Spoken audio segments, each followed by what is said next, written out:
Hey MST students, so this week's lesson is going to continue with the natural setting and drawing things from nature, but it's also going to be introducing you to a 20th century artist by the name of Georgia O'Keeffe.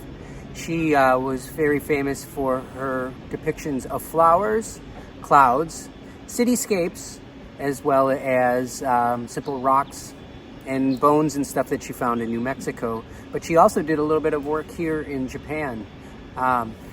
As you can see, I'm sitting by a garden, and like I said, she was very famous for her flower paintings. One of the things that she did was she enlarged her paintings of flowers, that it wasn't just a very tiny painting of a flower. When you looked at it, you were magnified and the viewer was drawn into the inside of the flower or to a specific area of the flower. And I will show you that here.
Hi MST students, so now I'm going to do the demonstration piece from some of the items I found while I was out for my nature walks. I hope you enjoyed your walk around your area, whether you were looking at the flowers blooming in your neighborhood or in Arisugawa Park if you live close by there. I know some of you don't, so hopefully you're taking advantage of some of the natural open spaces that are close to your home. So really what you're going to need for doing your work at home is pretty simple because we're really limited to what we all have.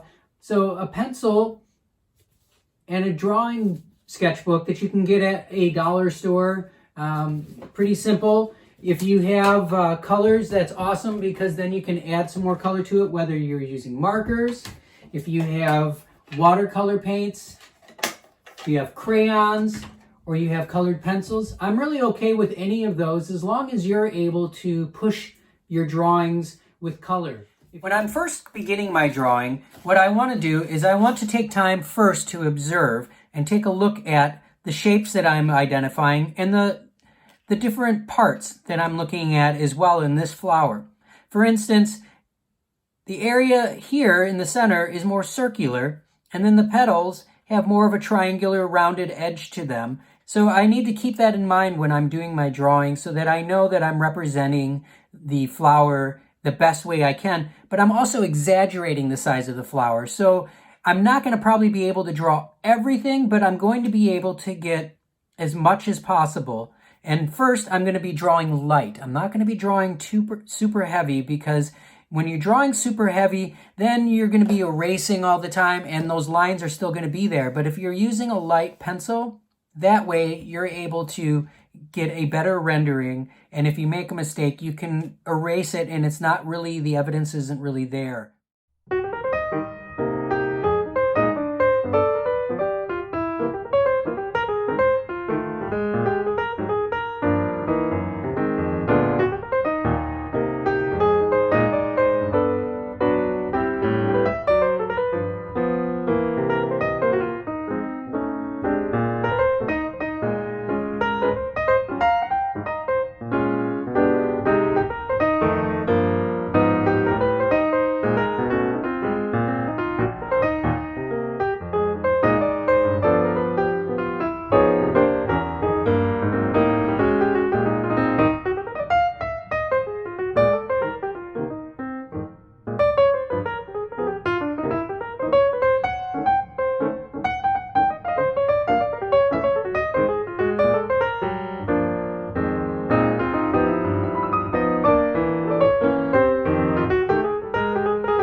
Now I'm going to begin drawing the petals. As I said before, the petals are more of a triangular round shape instead of a hard straight edge. And they overlap each other. And because they're super long and enlarged, you're not going to be drawing exactly the entire petal of the flower. You're going to end up with more of just a beginning shape of it, looking at the overall enlarged area.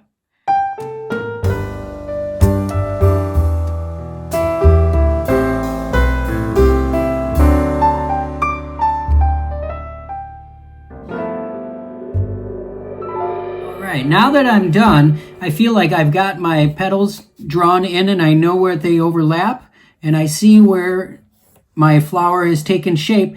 It's sometimes kind of unrecognizable when you're over-exaggerating an object and you're making it larger and sort of abstract from the way the human eye normally sees things. So for me, I feel the flower, but sometimes if I look at certain parts of it and I didn't know, I would probably not be able to guess that this is a flower yet because it's just a pencil rendering. So I'm going to use colored pencil first, but then I'm also going to be using paint. I'll first start with the colored pencil area, and again, working light to dark, just to make these areas that I want to stand out more. I'm going to be following the lines in the areas where I need color to be a little bit easier to see and identify. And it's okay, I'm going to start with pencil and then move to paint, and I'll probably go back to pencil as well. But it's really okay. You can choose multiple mediums in order to make your drawings come more to life.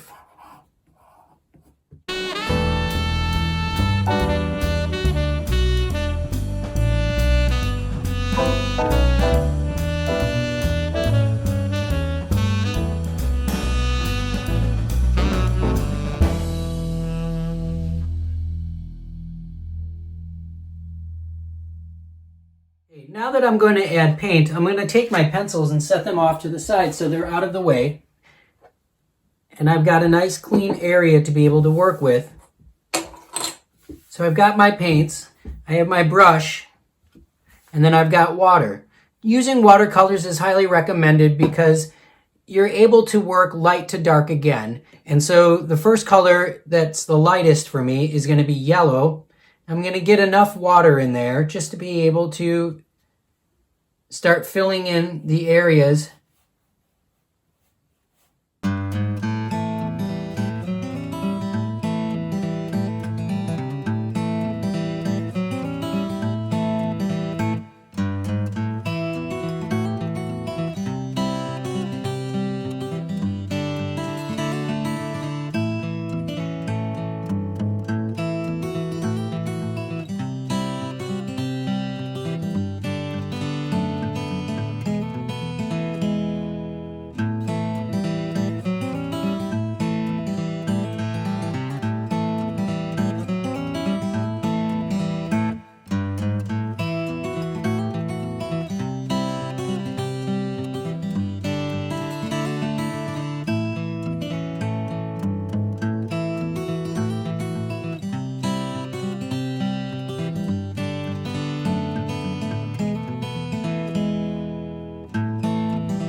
Now I'm ready to start painting the petals. And again, I had talked before about changing the color of them because the white against white is going to make it hard for it to stand out.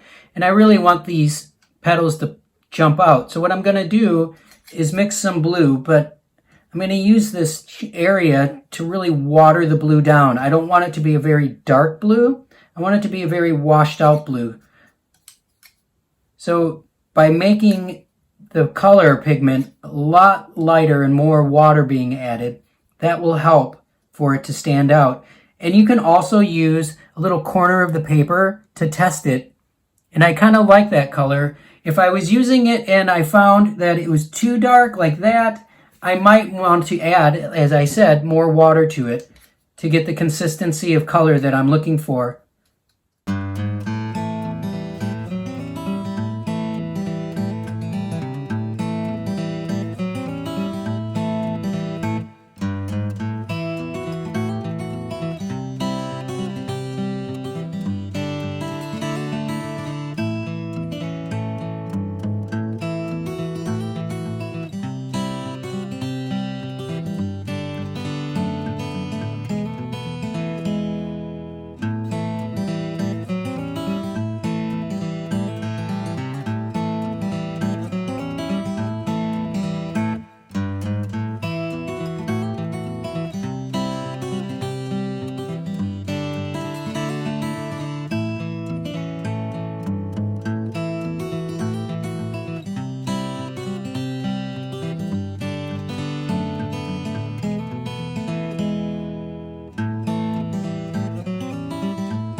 Now what I think I'm going to do is work on these areas here so that I can get the flower to stand out more and pop from the back.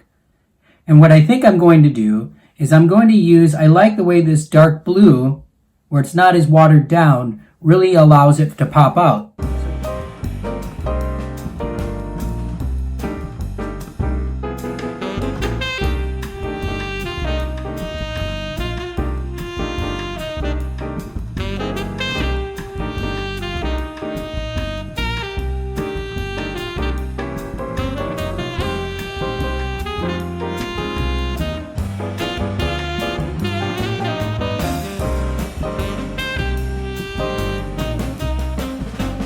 So I hope you're enjoying your art lessons, and I look forward to seeing some of your final results. Take care, everyone.